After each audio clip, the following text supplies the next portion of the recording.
Hi, my name is Noah Biggs, and the topic I chose was should you pull the plug on someone who is brain dead?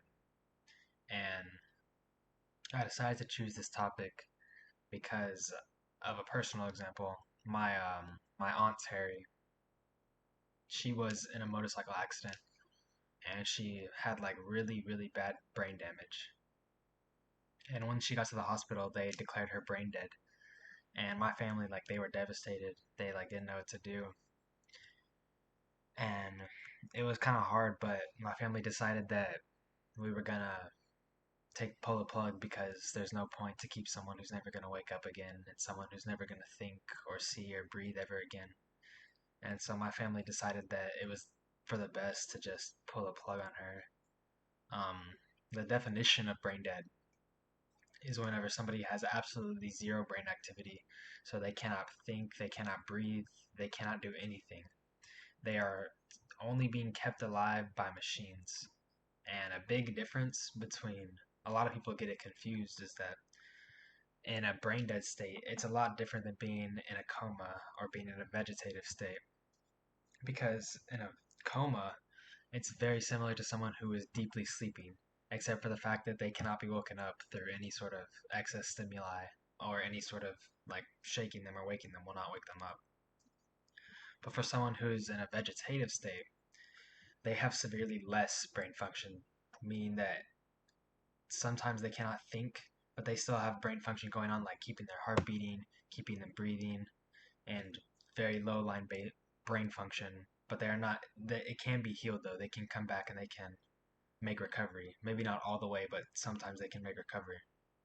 When someone is brain dead, they have zero brain activity, zero any sort of activity going on in their head. They're simply only being kept alive by machines.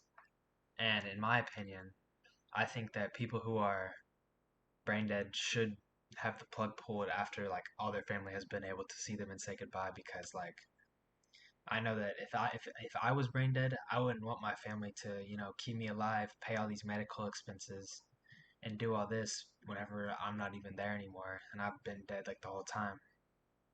And so I know that some people have different opinions. In one of the articles I read, there was a story about a family who wanted to they had a family member who received fatal brain trauma and was rendered brain dead, and they decided to pull the plug, except for the fact that the doctors didn't let them because she was pregnant. And so there was a moral dilemma between the family wanting the plug pulled because she was brain dead and the doctor's moral oath to help keep the baby alive and deliver the baby. But after they faced a lawsuit, they were forced to terminate the person's they were forced to terminate the brain dead person and take the machines off them. And I think that in scenarios like that, it really is just up to the family and what they want because they were the people who are closest to the person who is brain dead, and they know them the best. And so, in most cases, I think that it should be left up to the family. And then if there is no family, then I don't really know. I guess that the doctor should just keep them alive. And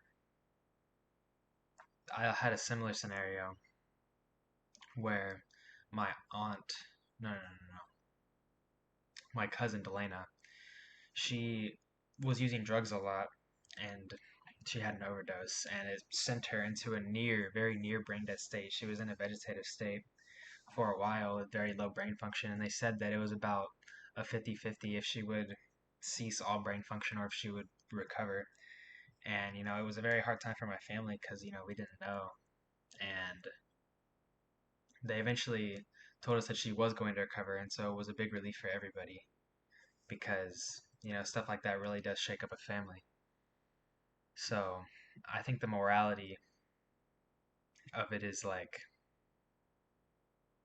it's only fair that you pull the plug on them because you're only like wasting money and you're only spending time that you could be spending somewhere else instead of just facilitating someone who's already dead. And the same thing goes for like people who need the hospital space. Like I know that like if my like child was like sick or like dying, and the hospital didn't have room, like I wouldn't know what to do. So it's like I feel like they need that hospital room open for people who actually need it and for people who can still be saved versus people who are just being kept alive by machines.